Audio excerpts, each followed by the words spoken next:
Hi guys, so what we're going to do now as part of our week 5 activities, we are going to just work on our leave it command.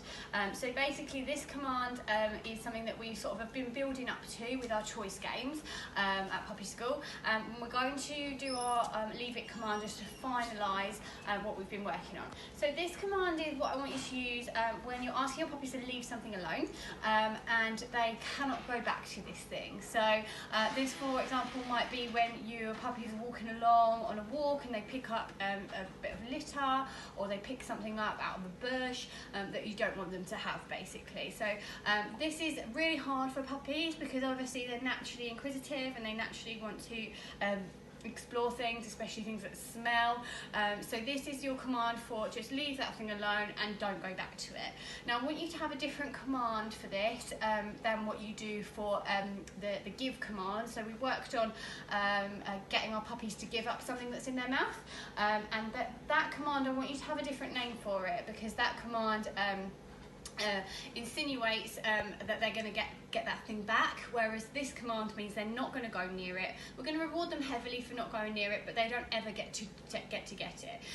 So for this we're going to basically pretend that one of the sets of treats in my hand is some fox poo in a bush that I don't want Colin to have. So we're going to call it the poo treat, and that's this hand here. So the rules here are Colin's never going to be allowed fox poo in real life, and that is the rules that apply here as well. So I'm never going to reward Colin from this hand. Okay, my rewards are going to come from a different hand, and what I'm going to do is very similar to our choice game. I'm going to present Colin with the fox poo.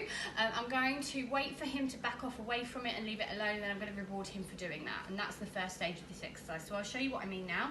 Colin, come here, Bubba. Good boy. So I'm going to present it to Colin. He's going to naturally want to sniff it and get to it, and when he backs off, I'm going to reward him from my other hand, okay? Present it to him again. He's given me his paw. His favourite is a paw. See, now he's actually not trying to get it because he knows that he's not supposed to be getting it. Good boy, Colin. I'm going to reward him again. Now, Colin's done quite a few choice games as well, so Colin knows, and your puppies probably will by this point as well, that actually if they back away from something, they will get rewarded for it. So I'm just going to do it another couple of times just to reinforce it. Good boy, Colin. Good boy, Colin. Okay, so now I'm going to put my command in. I'm going to ask Colin to leave. Okay, so Colin, leave. Good boy. He's doing his paw again. He likes his paw. Good boy. Colin, leave. Good boy. Well done. Colin, leave. You can see my treat's right in front of Colin's face and he's still not trying to get it. Leave. Good boy. So I'm going to reward him for that as well. So if your puppies are trying to get it out of your hand, just let them try and get it, but don't ever give it up, and reward them when they back off from it. So they get to know that that word leave means they have to leave alone what you're presenting them, and then they do get rewarded from it. Remember, don't give them anything that you ask them to leave. They're not allowed it from the same hand. We need to swap hands if we're going to give it to them. So I'll just do another couple with Colin. Colin, leave. Good boy. I'm just ignoring that paw at the moment. Leave. Good boy, Colin. Colin, leave. Good boy, Colin. Lovely. So that's the first stage. If you're doing really well with that stage, we will move on to stage 2, which I'll show you in another video.